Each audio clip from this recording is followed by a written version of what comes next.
I didn't get to do a subscriber spotlight for my last video, so I wanted to make sure that I mentioned it this time. Thanks to Kelsey Kirby for this comment on my 1-year Q&A video.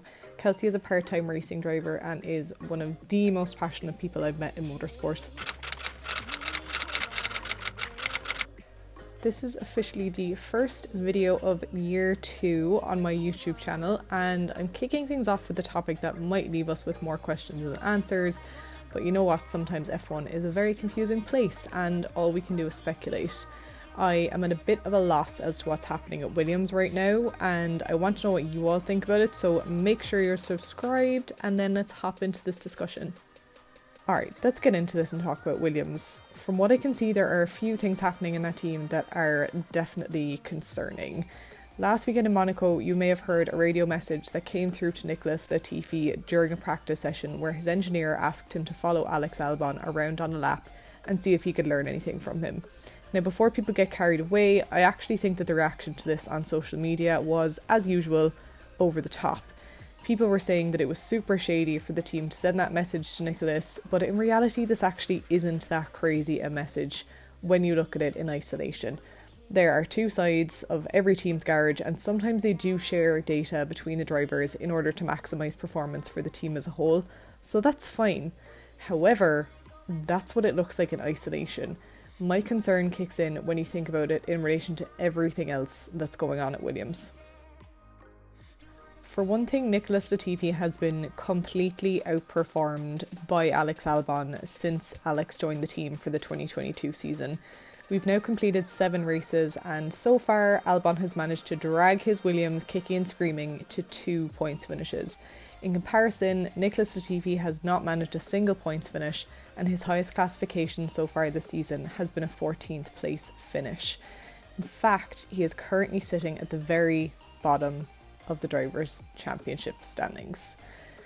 Alex Albon has been given a new lease of life with Williams, and after escaping from the Red Bull drama ring, he is driving at his best because he feels more free, even with a car that is inferior in performance to what he had under him at Red Bull.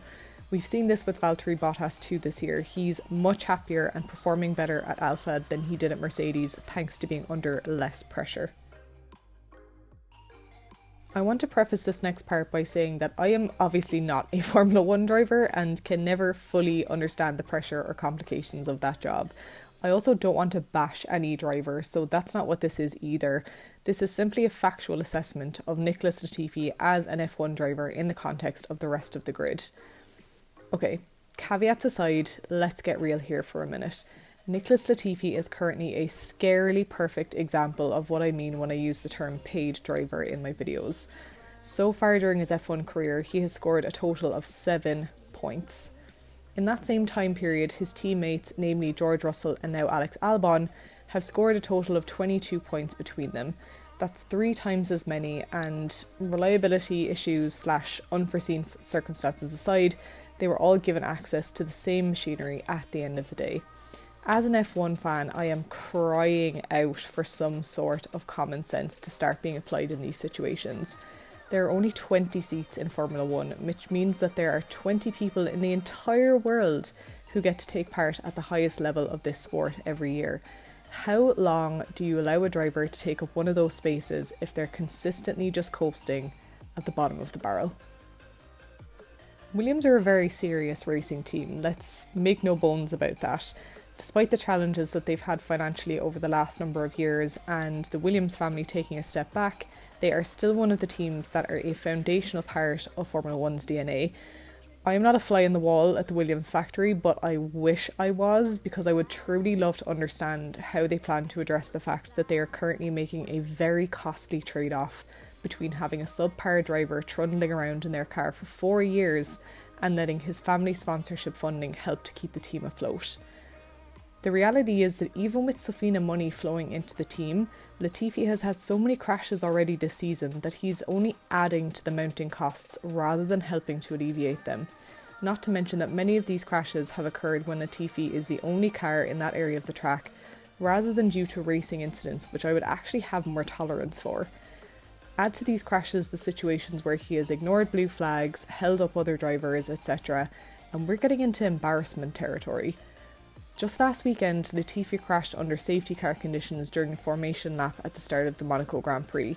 He said that he didn't know what happened, but at the same time he was supremely confident that it wasn't down to driver error. Unfortunately for him, that argument is becoming more and more difficult to believe.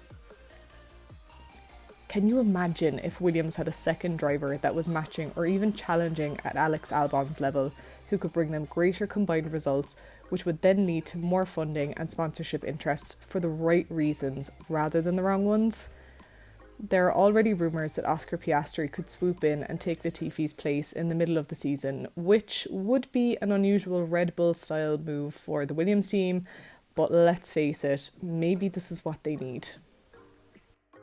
Okay, that's my hot take on this bizarre Williams situation. Thanks as always for watching, and make sure to give this video a like.